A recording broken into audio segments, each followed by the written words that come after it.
Assalamualaikum guys. Malam ni Pak Su nak buat train tour, train express Lambayan Aidilfitri.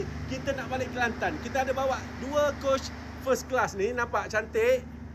Ini ada 2. Jom kita train tour. Masa tak panjang, 2 minit setengah. Kita tengok laju-laju, okey? Nampak? Cantik tak train dia? Kejap Pak Su jalan. Kejap. Ini satu coach. Kita ada bawa 2 coach malam ni balik Kelantan. Ini ada satu lagi. Kejap. Assalamualaikum. Bagi salam dulu. Ini nampak dia lain sikit yang sana. Sana vibe kapet merah. Sini kapet dia warna biru. So kita bawa 2 coach first class. Lepas tu kita bawa 5 atau 6 coach katil. Kita ada bawa 1 chilek. Kita ada bawa 1 cafe.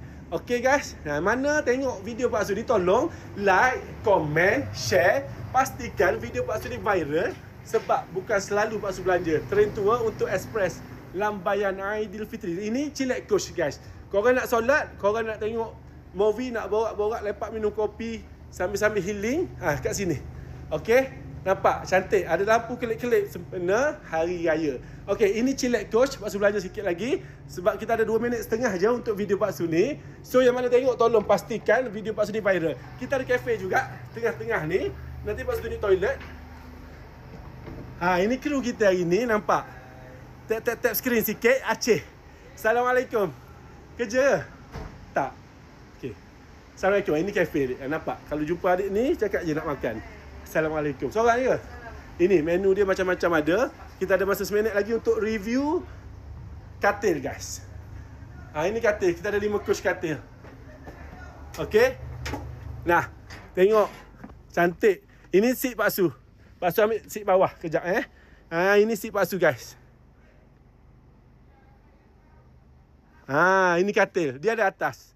Harga dia sama je. Tak ada potongan harga. Itu bos kita orang, Kelvin. Mr. Kelvin, hai. Ini charter train punya bos. Siapa yang nak order charter train, boleh book. Tapi tahun ni sold out. Betul? Sold out. Tahun ni sold out. Okey dah. Ada lagi 30 second. Kita ada bawa 5 kan, Kel? Tidur. 6 coach sleeping train. Nampak ni guys. Yang mana tengok video Pak Su ni, thank you so much. Pastikan video Pak Su ni viral. Orang-orang nak balik Kelantan, balik raya. Jom kita balik Kelantan. Kita raya sakan tahun ni. Yang mana nak balik Kelantan atau nak balik KL guna train ni, kita ada lagi tarikh esok dan juga 2 hari bulan. Okey? Kalau tak salah lah. Okey dah, bye. Assalamualaikum. Lebih dah 2 minit setengah Pak Su janji. Tapi sebab Pak Su excited, Pak Su belanjalah korang lagi. Okey? Dah. Pastikan video raya Pak Su ni viral. Train tour Pak Su ni FYP. Bye. Assalamualaikum.